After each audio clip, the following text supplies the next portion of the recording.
Good afternoon, good morning, good evening, everyone.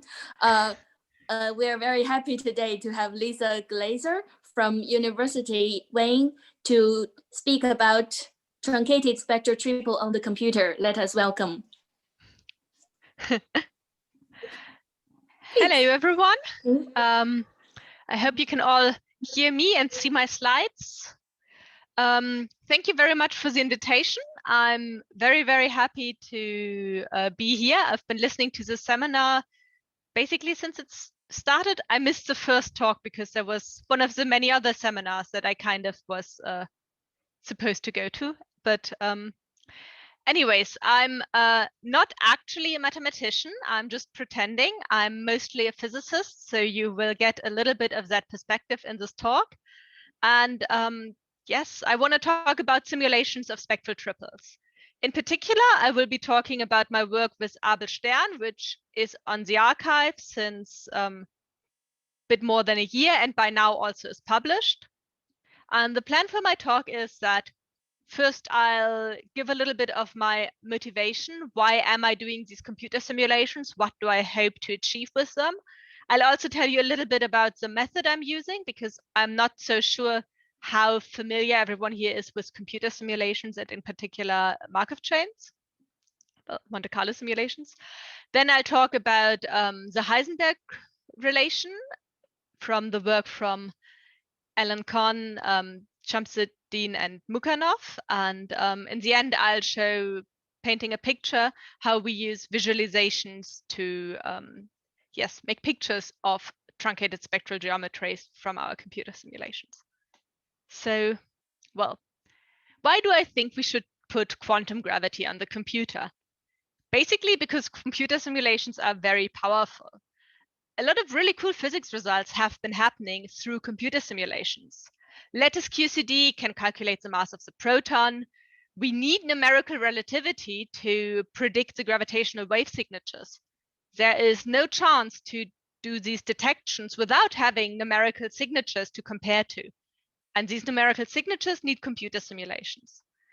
And if two of these cutting edge things, and many other in fields that I know much less about and therefore can't think of the coolest examples to tell you, but if all of that works so well with computer simulations, maybe we could use computer simulations to try and solve the problem of quantum gravity. Maybe to get something predictable out of quantum gravity, off in the far future, we'll need to actually put it on the computer and get some numbers out. So that's my motivation behind this. In particular, what I'm trying to do is calculate the path integral on the computer. The recipe for that is actually really easy. I just define a theory, which for quantum gravity means I'll need to define some class of geometries. In this case, if I want to play with spectral triples, I'll define a class of Dirac operators that I want to integrate over and a measure on the space of these Dirac operators. Then I need to pick my observables. On the computer, I can't just get arbitrary functions of things. I'll always get numbers. So what I do in the end is I calculate averages over observables. So I need to pick what are observables, which kind of things could I find out about my geometry. So for example, if I have the Dirac operator, I can get the eigenvalues of the Dirac operator. Those are a useful thing to know about. Less useful would be to just know the first matrix entry of the Dirac operator, because this matrix entry is actually not symmetric under the symmetries of my problem. So this will just fluctuate wildly, and I'll simulate all of the fluctuations. Is this a question or just an unmuted microphone? Okay. Well, and then the last bit after I've picked what I want to calculate is I need to pick an algorithm. I need to pick a way how to calculate it. And what I do with that is my algorithm will be Markov chain Monte Carlo simulations. A bit of work in this direction, working with fuzzy spaces, is past work with John Barrett and his student Paul Druce. Yeah. Now, in Monte Carlo simulations, Markov chain Monte Carlo simulations, I kind of interchangeably and very imprecisely say Markov chains and Monte Carlo simulations when I mean Markov chain Monte Carlo simulations. But what we do is we calculate the path integral by simulating the path integral. The computer probes all possible states for your geometry, and then you can calculate an average. Well, it doesn't probe all possible states, that would be too much. It only probes the most likely states, the most important states, and then you get a very good approximation of your average. We can also, and that is what we've done in the work that I talk about next, we can use Markov chain to find the optimal solution. So you can probe and find minima of functions. In particular, the Metropolis algorithm for the Markov chain will always find the global optimum if sampled long enough. That is a big caveat, because sampled long enough, you need to figure that out. You need to have some kind of ideas about how to do that, but I'm not going to talk about that. I just wanted to point it out that you need to think about that. You can't just say, oh, I've sampled, I've got the optimum. You need to think about, why have I sampled long enough? Now, Markov chain methods are actually really easy to explain, because what the algorithm does is really just, we start at some point with the Dirac operator. Now we propose a next Dirac operator. And what I'm doing, my Dirac operator are always just matrices. So I say I'll propose the next Dirac operator by adding some other matrix to it. And then I need to calculate, is the next Dirac operator better or not? To measure if it's better or not, I'm using an action functional. I'm saying action, I mean this in a very physicist sense, if this is some kind of an energy measure. This gives me, an energy measure, some kind of, it's not quite a probability measure, but if you're normalizing it, putting it into an exponent, you're getting a probability. So I'm using this as my weighting for the operator. Now, if the new proposed operator is actually better than the old one, then we'll say, okay, we'll move straight away to the next one. So if I start here and this is the next one, this has a lower energy, I'm doing that move. But what do we do if my next operator is less likely than the one I'm at right now? We could say, okay, then we're not moving. But if we always say that, we might get stuck. We might be here in this little minimum and then never move on from there, because all operators that we get proposed are higher energy. Even so, there would be a lower energy state, but maybe our small addition is too small to move us there. So what we do then is we say, okay, even if the next proposed operator has a higher energy, we'll just roll a random number. We'll calculate the difference between them and exponentiate it. And then with a certain probability, we might still accept it. And this little randomness is enough to allow us to always leave a local minimum and to guaranteed find the global minimum. And that is the algorithm and what has been implemented in the background. And from there, we can then start and try and do Markov chain Monte Carlo simulations of spectral triples. Now, if we want to use geometry as a spectral triple, we should have a definition of the spectral triple. This slide is the definition, which probably most of you know better than me. So it's the usual. We've got an algebra acting on a Hilbert space and a Dirac operator. The nth characteristic value of the resolvent goes like this. So we've got the dimensionality P. We've got the first order condition and some grading. Now, if we take this kind of a spectral triple,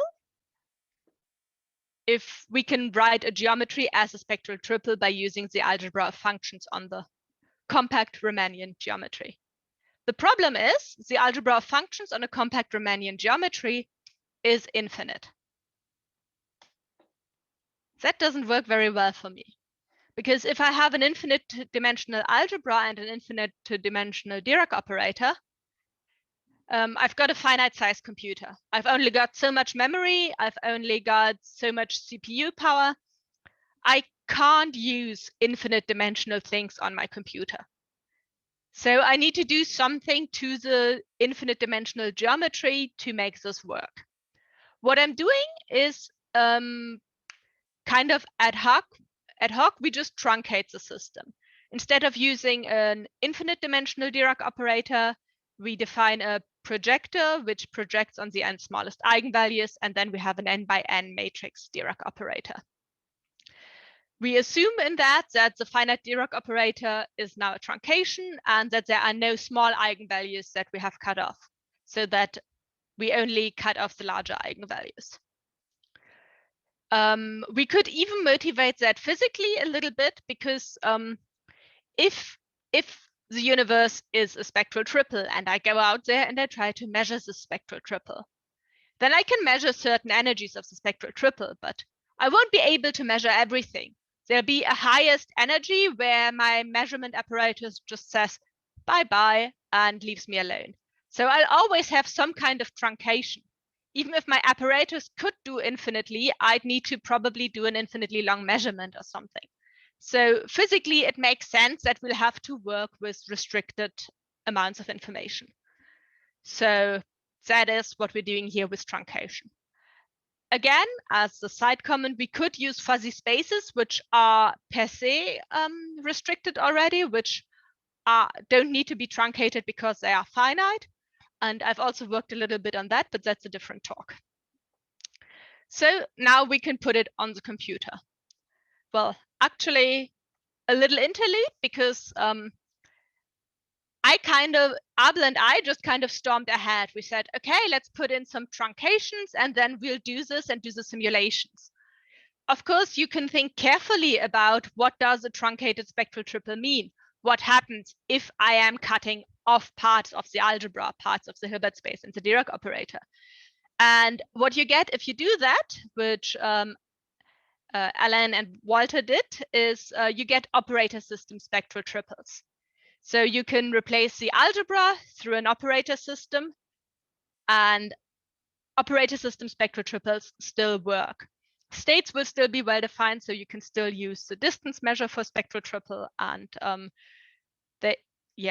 Walter showed that you can reconstruct the circle from this operator system spectral triple and that it's still converging. So this is nice. There is a formalization of all of this, but I don't really care about the formalization. I care that now I have finite matrices that I can throw on my computer, which we've done.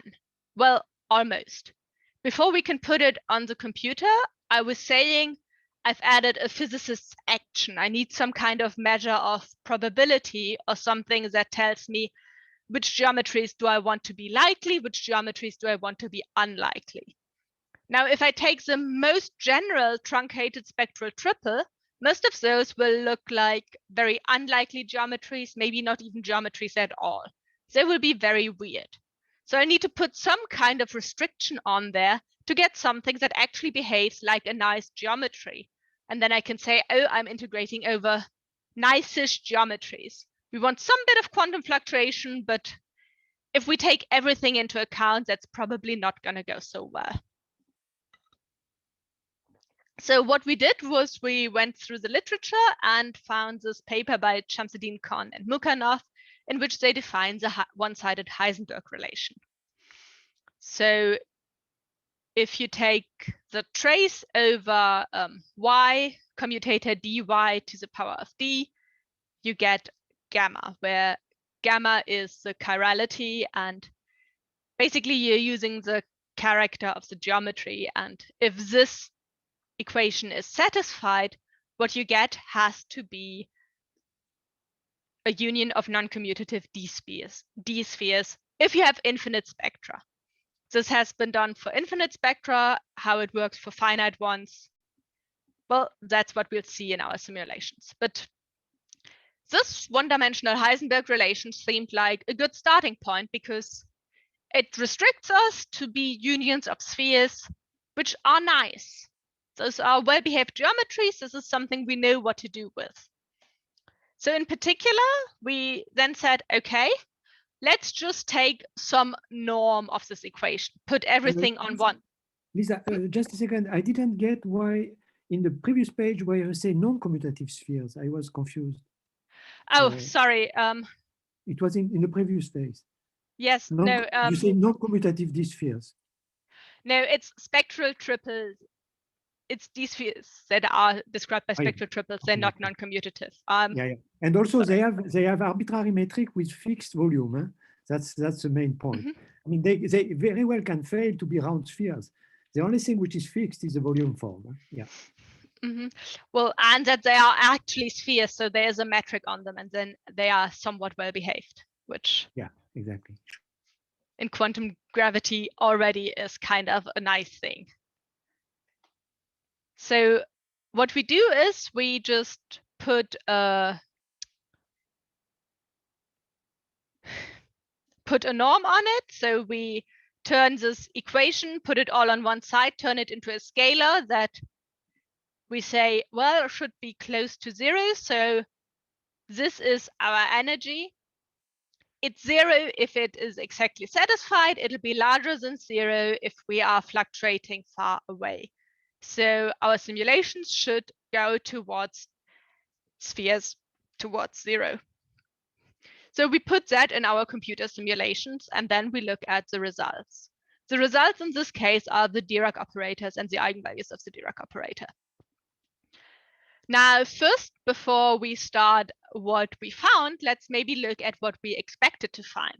So these are the positive eigenvalues of a truncated sphere. Eigenvalue 1 happens twice, 2 happens 4 times, and so on. So you get this little staircase. Now, only the eigenvalues, that's not very much information. So we considered what else can we look at, and what we found is we can actually look at the value of this equation. So this is the Heisenberg relation put on one side, but not its absolute value, but its element-wise value. And everything that's pink is 0, and these yellow dots are 0.5. So what is happening here is that because we have truncated it, a few of these elements are non-zero because they can't cancel with other elements as they normally would. Normally, these are from the highest eigenvalue, and they would cancel out with the next highest eigenvalue. Since we don't have the next highest eigenvalue because we've truncated, this is a little bit of a remnant. So that's the real part of the equation. The imaginary part of the equation is 0 anyway. Now, what do we find when we do the simulations? Well, this is the eigenvalues of the Dirac operator. And the blue line are our simulations. The orange line for comparison is the sphere again. And you see that there's something funny happening here. Clearly, it's not a sphere. It still shows some of the properties. We still got a stair. It's just a larger stair. And it's skipping every second step and making a bit of a higher step then. So this is still remarkably regular, but it's really not what we were expecting or hoping to find. Now, the really interesting bit is when we look at the Heisenberg equation. Now, if you're looking at the scale down here, this is before this bright yellow was 0.5, now it's 0.05. So the fluctuations are random and everywhere, but they are really, really tiny. So what we're seeing is basically that these states, these not quite spheres, satisfy the Heisenberg relation better than the truncated sphere. So we were wondering what is going on. Well, is the sphere really the only minimum for this equation? Or is this something that changes because of the finite matrix size? Well, fortunately for us, the y and the chirality are actually really simple operators. So if we look at them as matrices, they vanish outside of some very few fixed bands. And these are just pictures of the matrices, basically, because we don't need to know the numbers. We just want to see there are certain bands. Everything that's white is 0. So this is very easy, actually. And then we can do that, and we can see, are there analytic solutions? And it turns out that, yes, there are other analytic solutions. And actually all operators of the form Dirac operator plus some constant times B satisfies the Heisenberg relation. B is sine pi d, so it's an operator with plus or minus 1 along the diagonal, switching from +1 to -1 every time the eigenvalue of the Dirac operator changes. So this operator B is bounded. Yes. I guess you want C to be real if you want D to be self-adjoint. I mean, you wrote C in complex numbers. I suppose you want it to be real. Yes. Yeah. Yes. Sorry. Yeah. So that's a very tiny perturbation of the Dirac. I mean, I will come to that much later. I just let you speak. Yes. Yeah. Yeah. Thank you. So yes. So this is a very tiny perturbation, but it turns out that when we've truncated the Dirac operator and the Heisenberg equation, then actually for C plus minus 1/2, they solve the Heisenberg relation exactly, while the sphere does no longer solve it exactly. So that's funny. In the truncated case, this Dirac operator for the sphere plus a little bounded thing is better than just the Dirac operator of the sphere. Now, of course, we were wondering what is going on. Why? So, okay, this works, but why are we the ones who see this? What is going on? Well, it turns out that actually only for C equals 0, the first order condition is satisfied.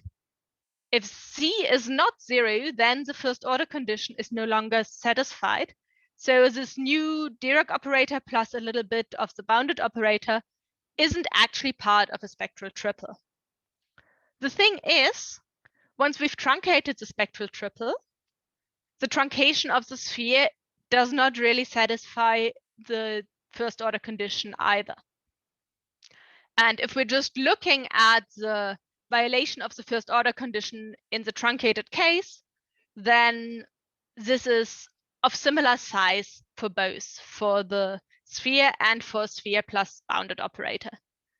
So this is why we've found this different solution showing up in our simulations. We were then, well, this is something that I've been wondering, because how do operator systems work with the first order condition?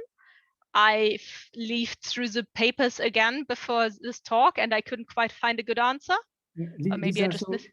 Are you saying that you did not find a way to impose the first order constraint at the finite level, if I understand well? Eh? That's correct. Yeah. Exactly. Yes. At the finite level, they both violate the first order condition. So.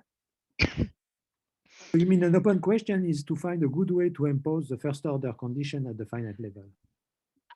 Well, at least I think it is an open question. I don't know. Maybe you have the answer and I just couldn't find it. I didn't.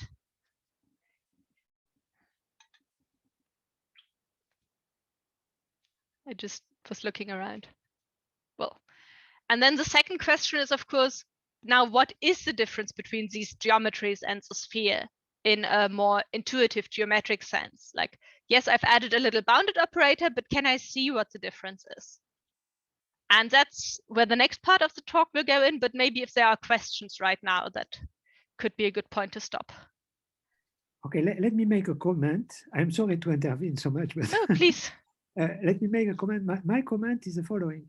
You see, when you do, I mean, okay, we would be foolish to assume that we know what is really space or space-time in the quantum, in the sense that because of renormalization, the geometry will be altered by renormalization. And if we think of the Dirac as the inverse of the fermion propagator, we know very well that in renormalization, in quantum field theory, the fermion propagator gets dressed. And the way it does get dressed is especially replacing D by a function of D. Now, I think that what you have done is to find a marvelous example where a certain function of D, which is this function with a plus or minus 1/2 times the sine and so on, actually improves the Dirac operator And it improves it without changing the geometry in the macroscopic scale, because every computation that one will do with the Dirichlet trace or such thing will be unaltered, in particular the Veil expansion or the cocycle. But somehow, if you want, it is already an instance where one can see that the dressing of the geometry is doing something which is better at the finite level. So I am quite, we might come back later to a discussion about that, but I view it as a very beautiful finding. The fact that if you want, you can improve at finite level by doing a correction which is not seen at the macroscopic level, because the operator B, when you will take commutators and so on, it will give you lower order. So it will not appear. Mm-hmm. And one suggestion I have also is I think that you should take this operator seriously, the one you found with the two values. And then, you know, because there is the work that we did with Walter and Ali on doing the gauge theory without the first order condition, I am sure it would be extremely interesting to develop the gauge theory using this formalism. It will differ very slightly from the ordinary gauge theory, but it should be very interesting to do that.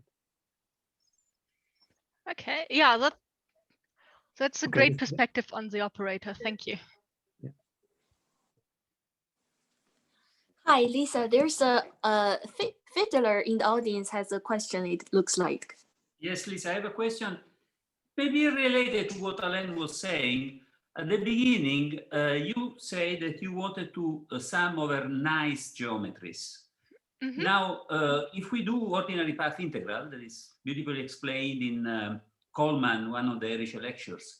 If you do ordinary path integral, actually the smooth paths of a classical particle are a set of measure zero.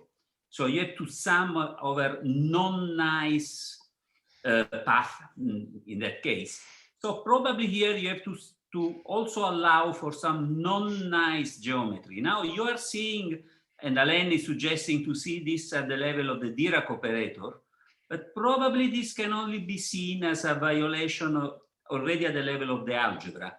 Namely, you are seeing these spurious things because you are forcing yourself to be nice. So to look like classical geometry, while at the already at the finite level, you must allow for some non-nice, and probably that can be done at the level of the Dirac operator, but also probably at the level of the projector or something like that. But okay, that's what that was more a comment than yeah.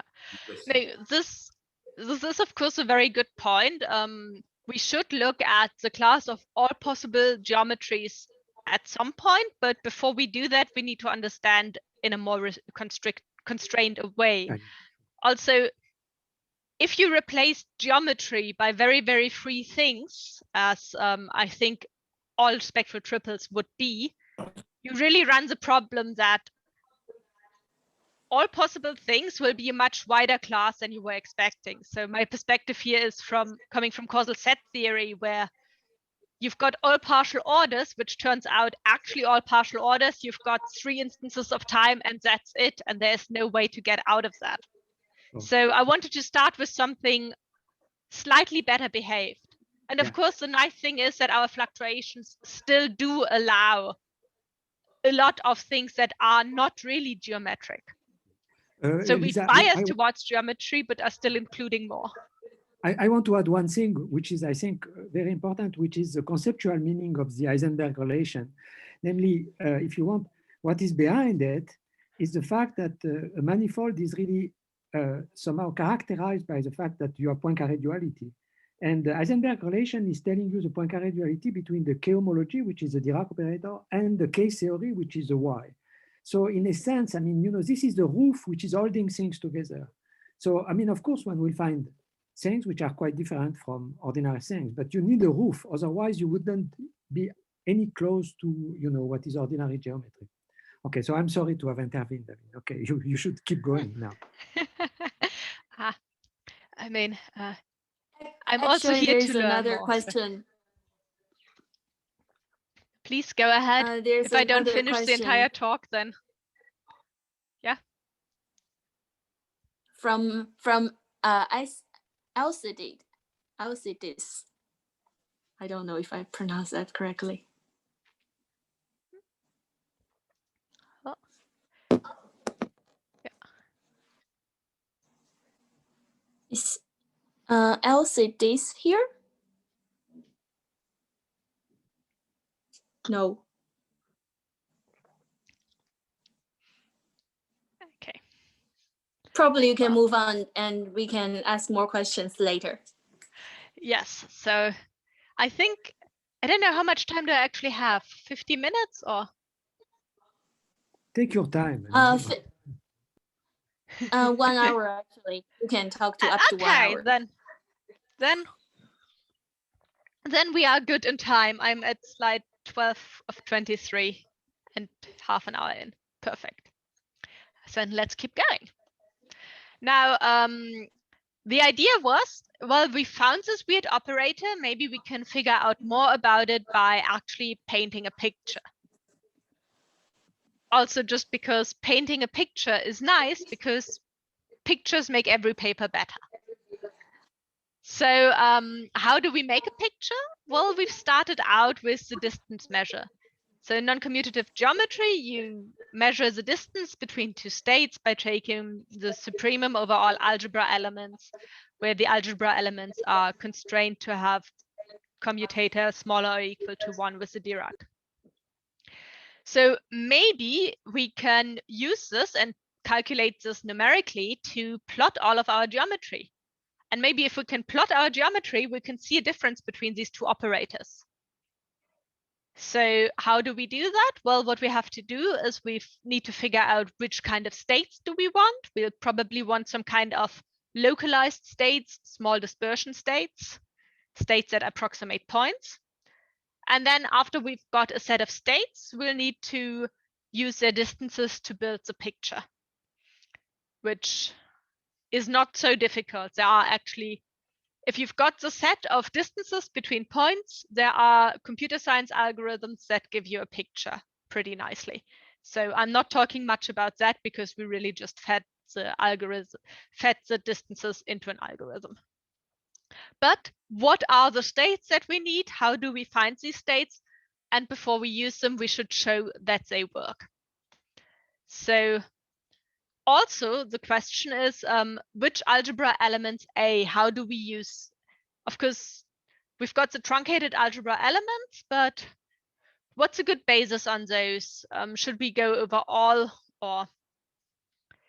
So in our case, what we ended up doing is we know that both geometries are very close to the sphere. So we'll use the basis of truncated spherical harmonics as our algebra elements and do a linear combination over these. And we'll need to find states. And for the states, we use coherent states or localized states. And in our choice of states, we were inspired by work by Schneider-Bauer and Steinacker. So first thing we need to do is implement our distance measure. So given two states, how does the computer calculate the distance between them? For that, it's pretty easy. We just parameterize our algebra elements by taking a linear combination over some basis of algebra elements. And then we do a minimization of the distance while at the same time keeping the constraint. Now we've picked the algebra elements, so all we need to do is take our vector of Ci and find a solution for that. Again, there's a Python library that I can feed this information, and then I've got the result. So distance, not so bad. Next step is what kind of states do we use?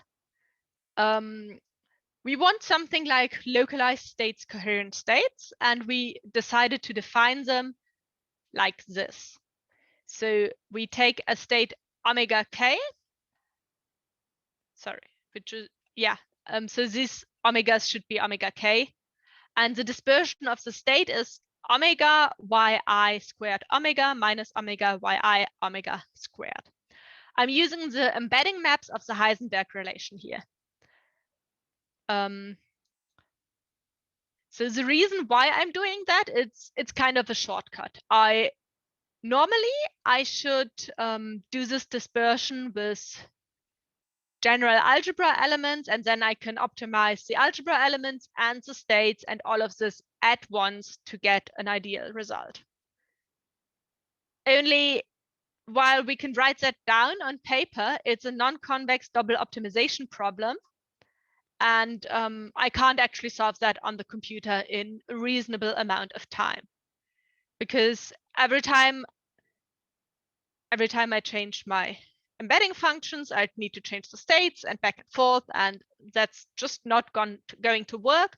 So we're using the Heisenberg relation maps and assuming that for our case, this makes sense. And keeping in mind that if we want to do something more general, we will need to think about that again. Now we've also got another term here in the back, which is a little repulsive term. It's a little Coulomb potential. So this is some constant divided by the distance between. So this is the sum over all the states that we have already generated, because we'll iteratively keep generating states. And this is the distance between the already generated states and our new proposed state. The reason that we're adding this little repulsive term in the end is if we didn't, our computer would tend to find states right next to each other. So we'd be covering just a tiny bit of our geometry and not the entire geometry. This repulsive term instead guarantees that the states are not too close together. We can actually make a little plot, and so the blue bit is the sphere. Now these are states on the sphere, and these are the generated states, just their center of mass, no dispersion. If we haven't added any weight term, then they will all be basically in one point.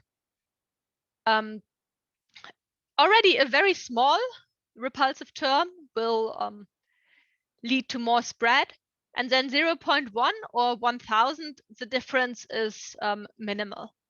So what is happening here is really, it's spreading the points nicely over the geometry.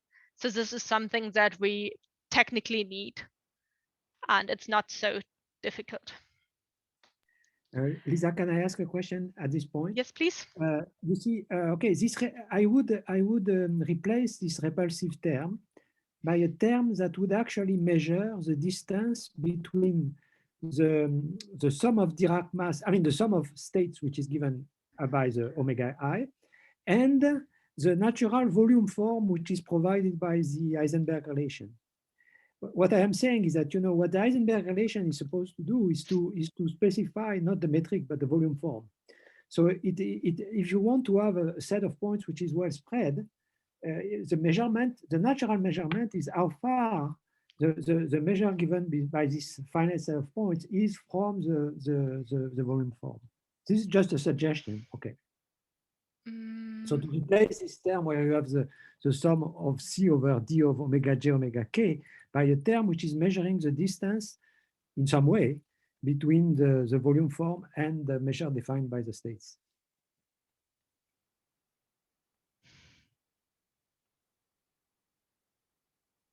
That should force the spreading of points. Mm-hmm. Yes, it might. I'm not sure right now and can't say off the cuff if how this would work out in the computation, because of course. But what I am saying is that it might even be easier to handle and more conceptual, because after all, I like very much the first two terms, because I mean, this is what you have. You are given the yi's, and this is the most natural thing to do. I mean, to measure the spreading in terms of this. And then what you want is that they are really spread everywhere so that they approximate the measure, the volume form, which is canonical. You see, the point is that this is really the conceptual meaning of the Heisenberg relation is to give you the volume form. It doesn't give you the metric, but it gives you the volume form, really. So I don't know. Of course, this is something to try. Yeah. Okay. So, of course, I would have been very happy to just write down, okay, this is my dispersion relation, and this is the distance, and we can calculate it. Abel, on the other hand, is a proper mathematician and was not quite happy, and very rightly said, well, this might work, but let's show that it has to work and that it always will work. So in the paper, we're actually proving that, well, that states are points. So that if I have an element V of the truncated Hilbert space that is considered a localized state, then this localized state is localized around some barycenter, so around some point in the manifold, which boils down to this proposition. And I smartly should have added the numbering in the paper, but if you want that, I can look it up later. But basically, the proposition is that there exists a map which takes us from a state to its barycenter, and that then the distance between two states in the truncated spectral triple converges towards the distance between the barycenters in the manifold, uniformly as the dispersion of the states goes to 0. That is what it's saying here, basically. So I have a state and I can turn my state into a point. And we can prove that. To prove that, we use that this that d lambda is basically the Kantorowicz-Rubinstein distance, and then the triangle inequality and Janssen's inequality do the work for us. Just sketching. Okay, the other side of this is, of course, now we've shown that states are points. So any state I have, I can map to a point. But if I just pick an arbitrary point in my manifold, can I map that to a state? That's the other side of this picture. Can I always find a state with small dispersion and barycenter B of V close to any point X? And that is what is in this proposition and what we show then.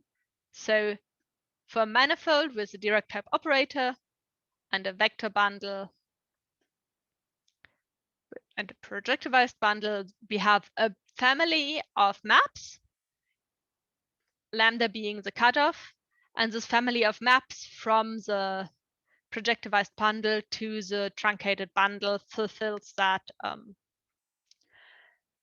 the distance between the mapping of the states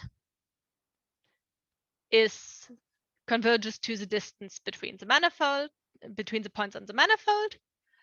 The dispersion goes to 0, and asymptotically the maps invert the barycenter map. And we prove that in the paper using the heat flow associated with the Dirac operator squared, basically.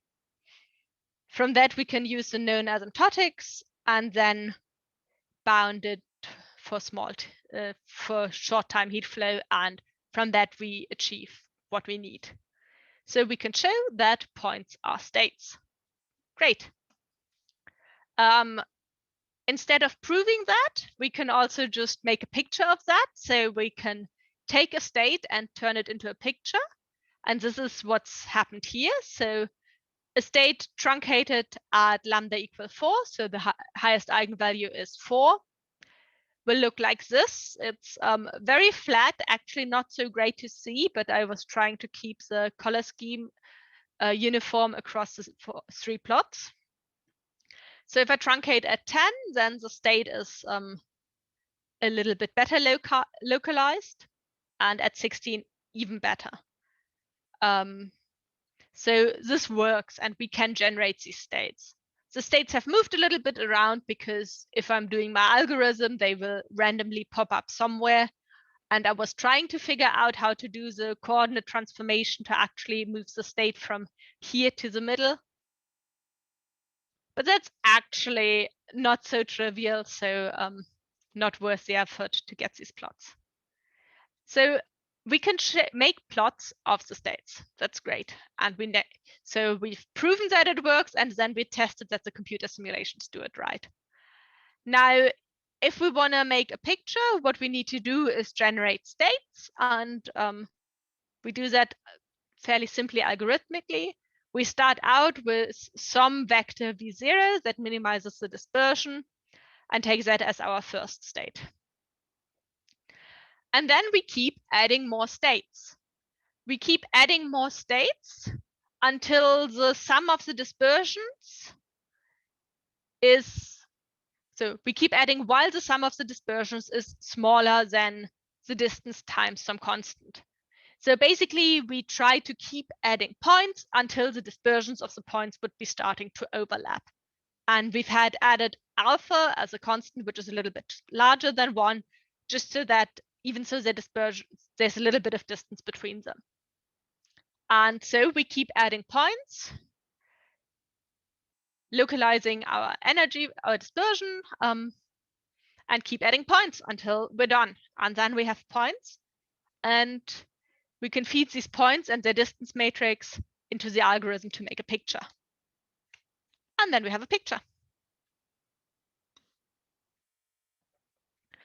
So the left-hand picture is what we get when we take a truncated sphere at largest eigenvalue 5.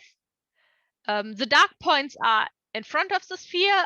Points that are kind of lighter are a bit behind. So we can see this works pretty well. Even if I had not painted a sphere inside of this, we could probably still tell that this is a sphere. There was once a version of this talk where this picture actually rotated, and then we could really see that it's a sphere.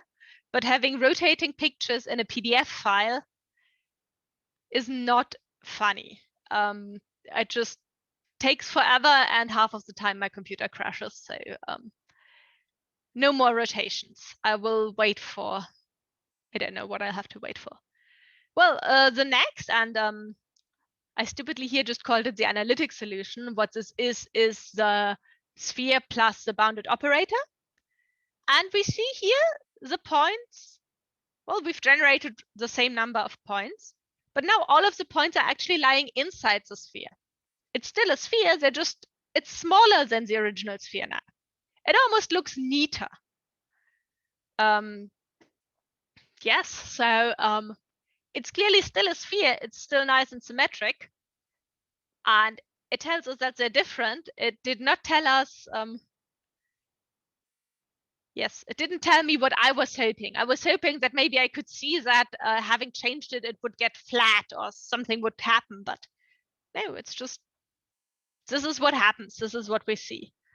And then we need to move on from this. And okay, what can we keep going? So I've started playing with the code again now. I had a bit of an interlude where I was working on causal set theory and had to teach. But now I've got time, a little bit of time to work on this. So the first thing I was trying was just, well, how about I use a more general basis of my algebra elements? Instead of only using the truncated spherical harmonics, let's put in a linear combination of the most general basis of algebra elements I could think of. And that is what I get for the sphere then. And that looks pretty nice. So that's what I've done this weekend. I'm looking forward to next weekend when I have time for science again. Yes. Okay, and we're already at the final slide.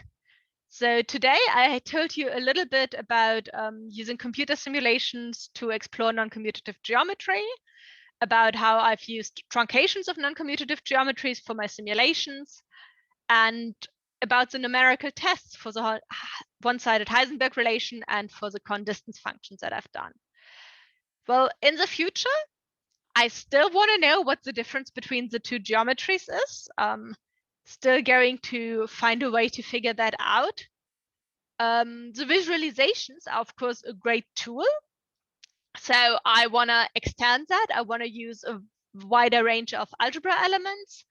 I also want to figure out if I can do it without using the Heisenberg relation, because then I could use it on other spectral triples, for example, on the fuzzy space spectral triples that I've worked on with John. And well, my next future plan is actually to start doing other things with spectral triples, two spectral triples, to maybe try and use spectral triples as matter for other quantum gravity approaches. In particular, causal set theory has a big problem with matter because we can't reconstruct the tangent space. So maybe we just need to add a little bit of extra dimensions. Maybe a few spectral triple extra dimensions will solve the matter problem for causal sets. And that is something that I'm planning on thinking about and working on in the future. So yeah, thanks for tuning in. My talk is already over. Thanks very much for your very nice talk, Lisa. So if the audience have any questions or comments, please feel free to ask now.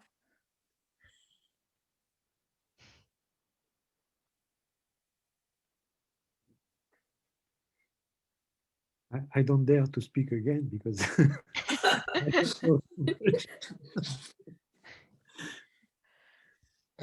Hi, Lisa. I have a small question about something relating to the first half of the talk. The failure of the Dirac operator to satisfy the first order condition. Do you think that that could be solved, for lack of a better word, by using a twisted first order condition, like for a twisted spectral triple instead of an ordinary spectral triple? No, I doubt it.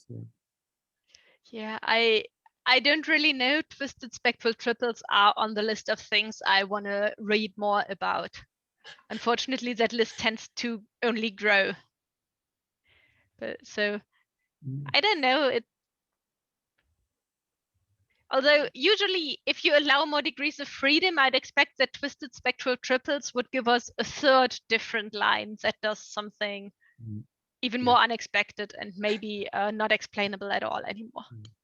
No, here I think what is behind this. It's not twisted spectral triples. I mean, it's really the fact that you have a first instance. I think extremely interesting actually, because when you go to when you add the B, if I understood correctly, the Heisenberg relation is satisfied at infinity.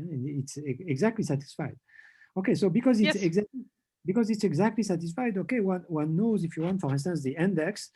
Well, the index doesn't change because you have taken a bounded perturbation. On the other hand, the index formula would be exactly the same because my impression is the following. My impression is that one of the important general notions that one has to attack is in what sense, if you want, the macroscopic geometry is emerging from the very detailed of the spectral triple. And there are examples already in the literature where what one sees is that when one, if you want, works with the Dixmuir trace, like in the index formula, or for the volume form, and so on and so forth, this doesn't see the small quantum details. They are erased, and then the pictures that we see, which I think is what happens in real life, is the macroscopic picture of a manifold, which is smooth and everything. Now, but somehow, these quantum details, they surely are extremely important for the following reason, that when we try to do quantum field theory with ordinary space-time and so on, we find that it is plugged with divergences. And the reason for these divergences is precisely coming from the fact that when you take, for instance, the Dirac propagator, or you take such things, the divergences are built in from the way the growth of the eigenvalues is behaving. And so there is, if you want, a fundamental problem. This fundamental problem is to understand how renormalization is actually renormalizing the geometry, the way we perceive the geometry. Because after all, when we do measurements in the very small, we are using, for instance, the electron microscope or things like that. So we are doing quantum, we are using, without saying, quantum phenomena.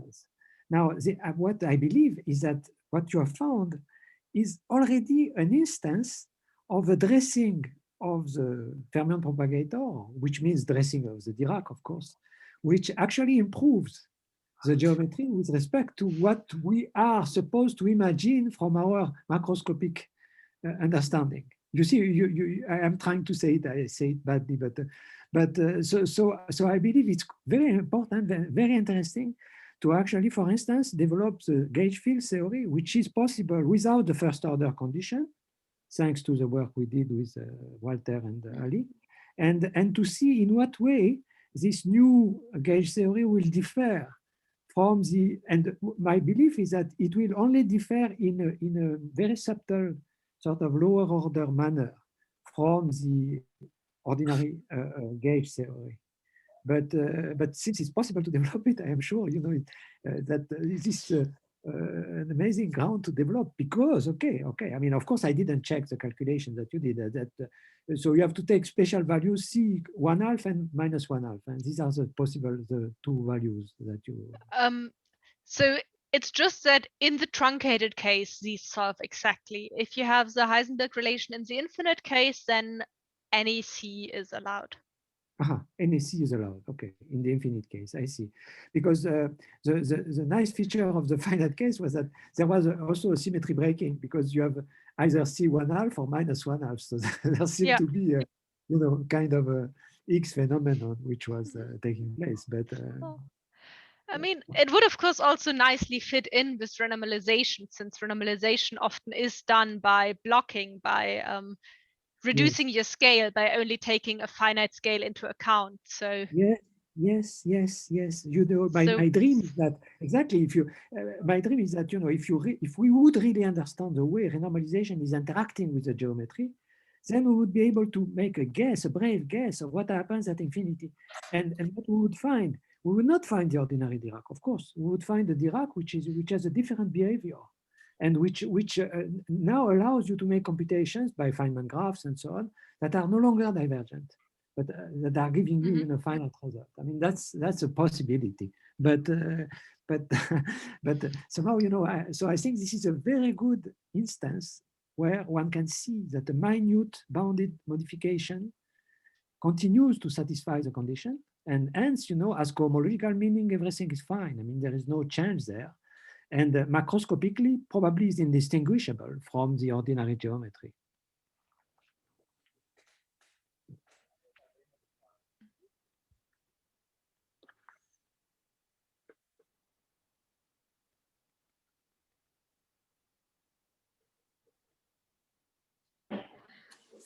Yes, there is a question from Andres. Hello, Lisa. Nice talk. One question which is very simple and sort of very naive.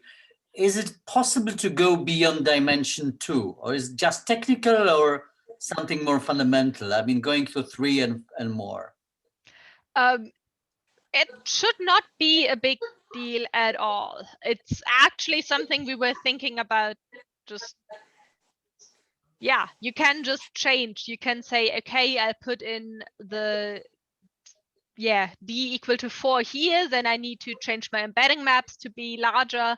Then everything turns out larger, which will start putting my computer at its limit. But say I could send it to some HPC somewhere, and there's nothing fundamentally different about going to higher dimensions. It would be very possible. We might need to write better, more efficient code to do it, but. Okay, thank you. Lisa, very quick question. You did all this on your home computer, or you needed some particularly powerful? Can we try this at home, or we need? It depends. So if you want to get this picture, I would recommend you take a little bit of time on a high performance cluster or something. This did take a while, and this was not done at home. On the other hand, these pictures, and in particular this picture, that was my computer at home. Or well, okay, these two were not my computer at home. This was Abed's computer at home, but it's roughly equivalent. So, okay. And the code is actually, the code is actually available. If you look into the paper, then it's all linked. I think it's even open source, so you can find the code for these pictures and to do that. It's all. Okay, thank you. So yeah, you can make these pictures at home if you like.